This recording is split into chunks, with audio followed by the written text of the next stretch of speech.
Hey, yo, what's the deal? That's your boy Tag from Pro Wrestling Tag. You know what I'm saying? As of this recording right now, it is 9:42 p.m. and the upload time is 11:30. You know what I mean? May 3rd, 2025. I don't know. I got things in my fucking eye. Like, I hate pollen, yo. Pollen is a motherfucker. I can't stand pollen. Pollen fucking sucks. You know what I mean? I can't stand the fucking pollen. Like, this shit was killing me all fucking day. You know what I mean? Shit was like fucking me up all day. Anyway, I've been wanting to make this video for the last few days because, you know, it's like when someone signs with AEW, right? You know that there's always bullshit that come with it, right? There's always bullshit that come with signing with AEW, especially like if you pick them over WWE. You know what I mean? And they. You know, like, they don't have your best interest, but you still manage to sign with these motherfuckers anyway, right? And when they don't do nothing with you, then it's like, you know, you basically lose a lot of you lose a lot of your value, a whole lot. You know, we've seen this with Camille, and we've seen this with many others, right? And you start to say to yourself, man, like, you know, these people legit deserve better. Like, they deserve better. You know what I mean? EJ Nduka is the prime example, is the primest example of that, right? So 2 days ago, it was announced that his contract with AEW had expired, right? And he's going on Twitter, you know, basically running his mouth, talking about, oh, you know, they didn't do anything with me, like I'm not a person who you're gonna bench, and all this other stuff, right? I said to myself, you should never sign with AEW in the first place, you dumb motherfucker. You know what I mean? Like, AEW basically, they, you know, you picked them over WWE. You know, they had you there. They had this motherfucker for 2 years there, right? They did nothing with this dude. Nothing. They did absolutely nothing with him, right? And now you got to start asking yourself, you know, like, man, like, what the fuck can, you know, well, what the fuck what the fuck, you know, can this dude do now? You know, do I think WWE would be interested in signing him? Of course, the dude's only 36 years old. You know what I mean? Like, he, you know, he obviously he played football. You know what I mean? Like, I would not be surprised if they signed him. He was there before. Right? And, you know, he was also in MLW too. You know, so, you know, he basically, do I think he fucked his value up by signing with AEW? Of course. A lot of them do. You know what I mean? A lot of these wrestlers do. When they sign with AEW, like, they don't really do shit with them. You know I mean? Josh Alexander. And, you know, like, people complain about, oh, you know, he wasn't shit anyway. We got from WWE, he wasn't shit anyway. Yeah, I mean, but the truth is in the pudding. The proof is in the pudding.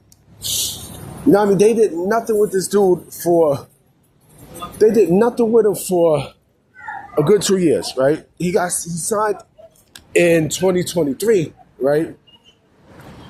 And he was benched. The dude was benched. The dude was in Ring of Honor. He did nothing. They did nothing with him. Nothing. You know? So now the question is, what the fuck do you do with him now? Right? What do you do with EJ Nduka now, right? What do you do? Do I think WWE would have interest? Of course. You know, the dude is a big man. You know what I mean? The dude has tremendous upside, right? But again, this proves a point. You know, this proves a point that, you know, you can't sign, you know, that you sign people and that you don't use them. You know, look what the fuck they did to Ethan Page, right? Look what they did to Ethan Page. And, you know, they had this motherfucker stuck in Ring of Honor in all weights, right? And so what happens is WWE decides to sign him. They had to. You know what I mean? Listen, you know, and I put up a post. I actually put up a post today, right? Or if I didn't, then, you know, I'll repost it. You know, even for wrestling purists, even though the motherfucker's a piece of shit, I still got to give him props over something that he said, you know. You know, he mentioned something about, you know, if if you're not someone who's crossing over from AEW or anything like that, WWE's not even gonna sniff your way, which is true. They're not gonna sniff your way, And so with EJ Nduka, like this is someone who, like I said, he has upside. He has a lot of fucking upside, without a shadow of a doubt. If I'm WWE, like I said, would I be interested? Of course, absolutely. I would definitely be interested in him. What would I do? I mean, there's three things that you could do, right? To do this build, right? There's three things you could do. Number one, WWE could sign him to Evolve. Now, I mean, like you could, you basically could sign him to Evolve and let him develop there because he lost a lot of fucking steam. He lost a lot of steam, right? And so, you could build him up from there, make him work, make him work his way up to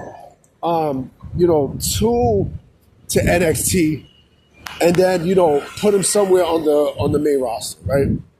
You could do that, right? Or another thing, you could just sign him directly to NXT. Now, I mean, you could clearly sign to NXT for sure.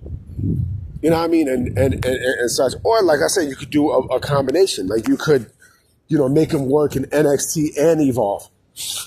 Just to get, just to see exactly where he's at.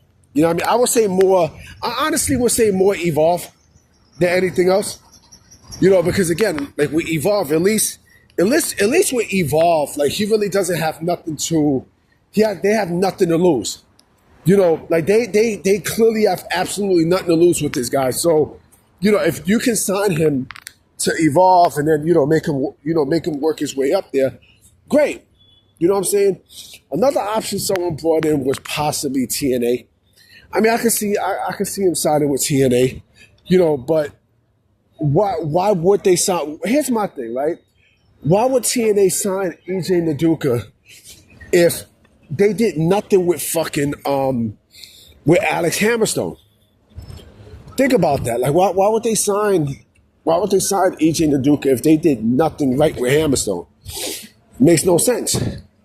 It makes absolutely no fucking sense, right?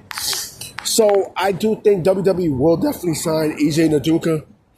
I think, but I don't think they're gonna put him in NXT right away. Like I said, he lost a lot of steam. A lot of steam. I think, like I said, Evolve is, the best way for him to go about. I think if WWE signs him, I think Evolve is clearly the number one way for him to, to maneuver in his career. Because at this point, clearly at this point, right? I mean, you took 2 years of his fucking wrestling career away, where he could have been something right there in WWE. I mean, Camille, same exact thing. Camille, WWE is going to sign Camille once she's free and done with her deal. You know what I mean? They're going to do that. You know what I mean? I don't even think they sweat it. They're not really sweating. They're not really sweating, them going to AEW. They're really not, because I think, now with all these places and such, right.